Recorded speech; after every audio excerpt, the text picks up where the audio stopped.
Monster movies have come a long way since their creation. We've seen the evolution of monster flicks that began with movies like Godzilla, 1915, and were increasingly popularized by Toho's King of the Monsters. In today's age, following the renaissance of the horror scene, there exists a plethora of monster movies that have gained a cult following. In the modern age of cinema, we see kaiju rampaging through cities. Thanks to advancements in visual effects and improved CGI, we no longer have to watch awkwardly rigid monsters, but ultra-realistic beings that instill dread. In this marvelous video, let's dive right into the top 12 monster movies of the 21st century. Before we go into our explanation, we have a very small request. If you like our content, please support us by subscribing to our channel. This is a small click for you, but for us, it means a lot. Thank you. Let's begin.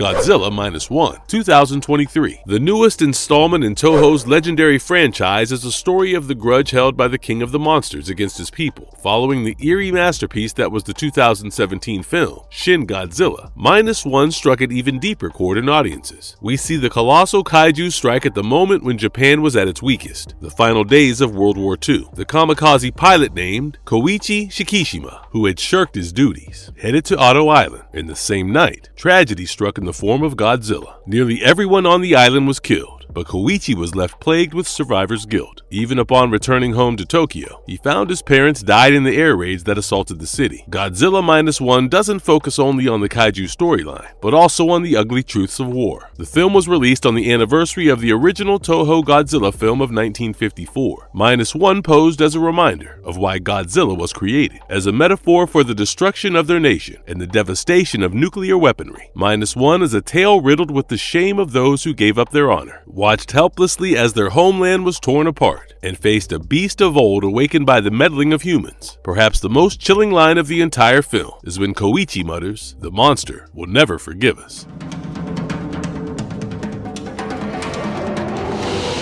The Host, 2006. The 2006 horror film directed by Bong Joon-ho was one of the most memorable movies of the modern century. The story followed is of the consequences faced due to the dumping of hazardous waste in the Han River. An American military pathologist forced his Korean assistant to pour 200 bottles of formaldehyde down a drain that emptied into the river. In the following years, the fish seemed to have died off, along with sightings of a giant amphibian in the river. The story also centers on Park Gang-do and his family, who run a snack shack near the riverbanks. Eventually, the mutated monster surfaced and began rampaging through the people near it. Gang-do watched in horror as his daughter was swallowed by the amphibious kaiju, just as the authorities scrambled into action. A moment too late, the American military and South Korean government admitted all the exposed victims into quarantine, with the belief that the creature was the host of a deadly virus. The authorities decided to pump the river with a lethal chemical known as Agent Yellow, in the hopes of killing the creature. The residents surrounding the Han River aggressively protested against this, and Gang-do took matters into his own hands to save his daughter. The story isn't just a monster flick, but also a socio-political conflict. The consequences of the incompetence of governing bodies are faced by the common man, with incomprehensible odds placed against him and his family.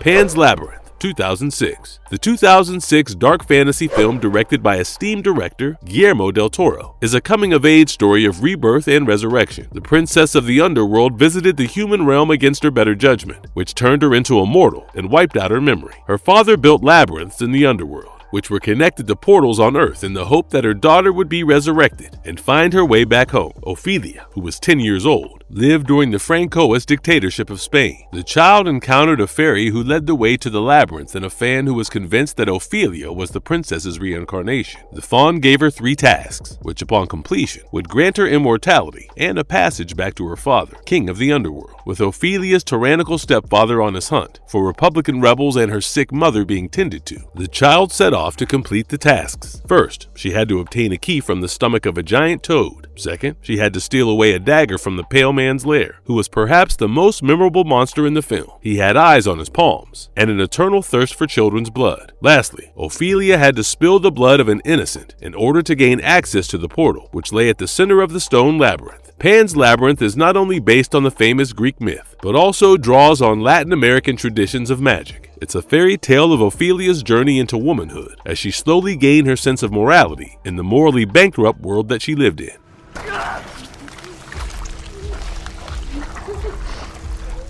The Mist, 2006. The 2006 horror film, directed by Frank Darabont, was based on the book The Mist by Stephen King. The story began after the events of a thunderstorm that struck Bridgeton, Maine, which cut out the town's electricity and caused a mysterious mist to settle over the nearby lake. The protagonist, an artist named David, and his family visit the nearest supermarket to buy supplies. Whilst inside, the mist descended over the shop as the world around them fell into lockdown. Just as an employee of the grocery store stepped outside to fix the backup generator, he was dragged into the mist by beastly tentacles. The shoppers barricaded themselves into the supermarket, just as a highly religious devotee, Mrs. Carmody, convinced everyone around her that the fog was the arrival of Armageddon. It turned out that the tentacled beasts weren't the only thing that lurked in the mist. As night set in, massive pterodactyl-like creatures swarmed the windows, similar to moths being attracted to bright light. The winged beasts were followed by giant spiders and colossal praying mantises. The real source of these beasts was an experimental government project that accidentally left portals to another dimension open. This film is considered a classic monster movie of modern cinema, which dabbled in themes of the monsters of humanity in the form of prejudice and mob mentalities, alongside the tug of war between faith versus reason in a story of raw survival.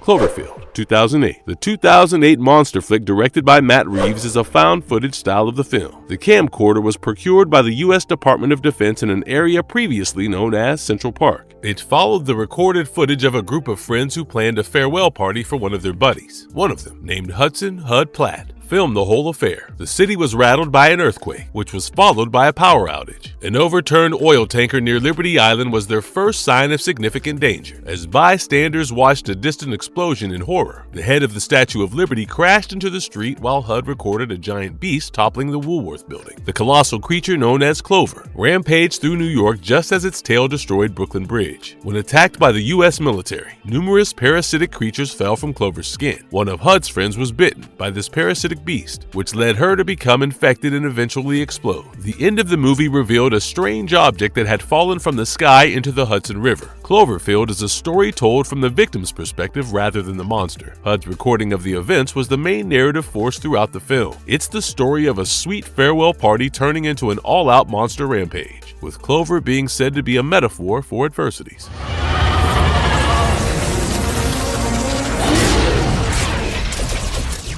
Pacific Rim, 2013. The 2013 sci-fi flick is another classic directed by Guillermo del Toro. The story is of the colossal kaiju that has started taking over Earth. Their appearance was caused by an interdimensional portal at the bottom of the ocean, known as the Breach, which was said to be the link between our world and the Antiverse. To battle kaiju, humanity conceptualized the Jaeger program, which consisted of developing giant robotic suits of armor that were operated by a pilot and a co-pilot, who are connected by a telepathic link through the process of drifting. However, the world leaders decided to abruptly shut down the Jaeger program, since the cost was too great to bear for little effectiveness. Coastal walls were put up instead, but these proved ineffective. The governments realized that to defend humanity from Titanus kaiju, colossal warriors were essential. 4 of 8 Jaegers were dispatched yet again from the US, Russia, China, and Australia. A drift into kaiju's brain revealed that they were sent to Earth as a way to colonize our planet. Countless more would enter through the breach, and it was nearly time for Earth to be run over. Pacific Rim is a classic giant monster movie that showed us unimaginable types of kaiju, some of which were the Trespasser, Onibaba, Otachi, Leatherback, and so many more.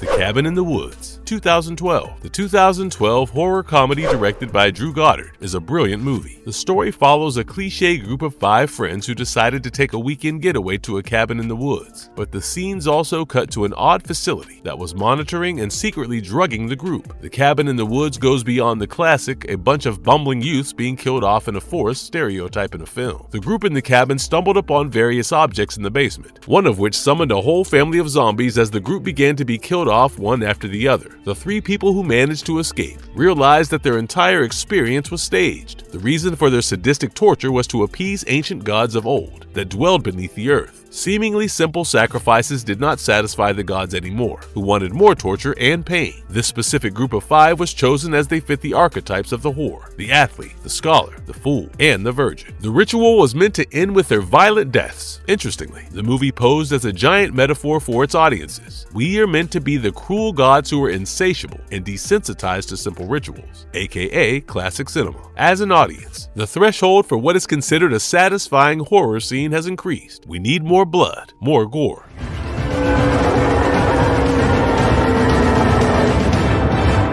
Nope. 2022. Jordan Peele has taken the modern horror genre by storm with timeless masterpieces like Get Out, Us, and Nope. The 2022 horror flick is considered to be a neo-Western film, which means it takes place in the American West, a representation of the spirit and the struggle. The story primarily follows the Haywood family, who made their living by providing and training horses for film productions. All was well until 3 unknown objects fell from the heavens above and killed the father, who was the primary breadwinner of the family. As his children took over, they began selling horses to Ricky Jupe Park, who owned a theme park named Jupiter's Claim. Suspicions were raised since more than one animal began acting out on film sets. The Haywood family then noticed what they assumed to be a UFO stealing away the horses from their ranch. They even realized that the cloud settled over their valley was unmoving. Meanwhile, Jupe had planned to unveil the UFO as a part of his live show. What was presumed to be a spaceship turned out to be an extraterrestrial predator that devoured everything and everyone who looked at it directly. While this film doesn't have an explicit social commentary, characteristic of Jordan Peele films, it certainly gets its viewers talking.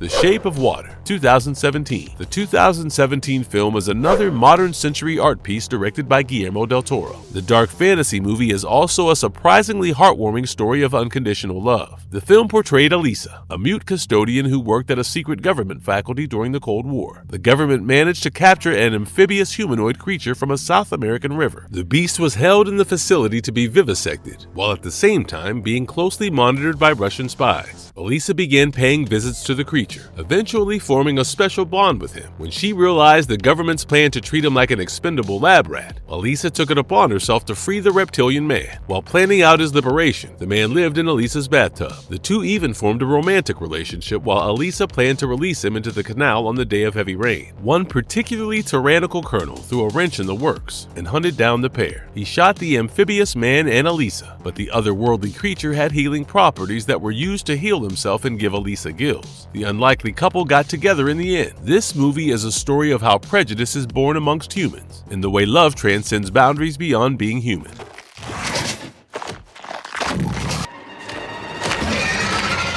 A Quiet Place, 2018. The 2018 film directed by John Krasinski is your worst post-apocalyptic nightmare. Imagine a world being overrun by deadly creatures who rely solely on sound to hunt. The Abbott family lives silently on their lonely farm in New York. Most humans had been killed by these alien creatures, which were blind but had highly sensitive hearing and impenetrable hides. Even the slightest noise was picked up by these beasts, who swarmed the source. Evelyn and Lee Abbott, along with their children, were on their way to town to buy supplies. One of their children found a toy spaceship, which he was allowed to play with, albeit without its batteries. Being a child, he did not understand the consequences of noise. He put the batteries back in when his parents weren't looking and was instantly killed by nearby beasts. Years later, a pregnant Evelyn was approaching her due date. As she fell into labor, Evelyn accidentally stepped on a nail, but unable to scream, she scrambled and accidentally knocked down a glass photo frame, attracting the predators. Evelyn was then forced to give birth in complete silence in the bathtub, while also making sure her baby didn't utter a sound.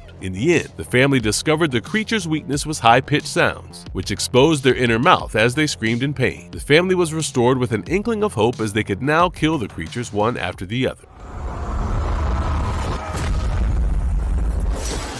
Hellboy, 2004. The 2004 superhero flick directed by Guillermo del Toro is the story of Hellboy, who was originally a character of Dark Horse Comics, born to Demon Azazel and Witch Sarah Hughes. Hellboy was intended to be used as a weapon of war. He was summoned by the Nazis during the Second World War. What better way to win a war than turning to the occult? When Hellboy was liberated, he was put to work for the Bureau for Paranormal Research and Defense. Hellboy is a monster film in the most untraditional sense, where not all the monsters are evil, as the likes of Hellboy can even be considered the good guys. Hellboy partnered with Abraham Sapien, who was a humanoid amphibian. They battled the biblical beast named Samuel, who was, in fact, resurrected by supervillain Rasputin. Rasputin had split Samuel's soul into several pieces and gifted him with the power of reincarnation. Every time some part of Samuel died, 2 of his eggs would hatch. Our demonic pair from this bureau was responsible for putting an end to this nuisance. In the end, they even battled the colossal manifestation of the behemoth, a beast from the biblical book of Job. Hellboy is considered to be a walking oxymoron, since he is the poster child of what evil looks like but isn't. Start over. Troll 2022. The 2022 film, directed by Roar, visits a tale as old as time. The story portrayed Nora, who, as a child, was entranced by her father's telling of where trolls come from. Now, as a paleontologist, she is put on a mission to investigate a freak accident that occurred in the Dovre Mountains. A tunnel operation in the mountains resulted in the unexpected deaths of numerous workers, while the government believed that they had accidentally disturbed pockets of methane, which killed them. Evidence proved otherwise. The military suspected that the surrounding areas were covered in what they believed to be large footprints. Nora, who believed in the existence of trolls, decided to test her theory and document the mythical beast. Her team was successful in awakening the behemoth, who was perfectly camouflaged against the mountainside. The military's first response was to try and kill the troll by dropping a nuclear bomb on him. At the same time, Nora wished to incapacitate him instead, as she discovered that its weakness was bright light. The ending revealed the history of trolls in Norway. They were killed off by human Christian settlers as the surviving beast took refuge deep into the mountains. Even with her change of heart, Nora was unable to save the troll, as direct rays of the rising sun killed it. While having the blueprint of a classic monster movie with troll, audiences sympathized with the giant. It's also a plea for conservation and a warning for humans not to meddle in places we weren't meant to.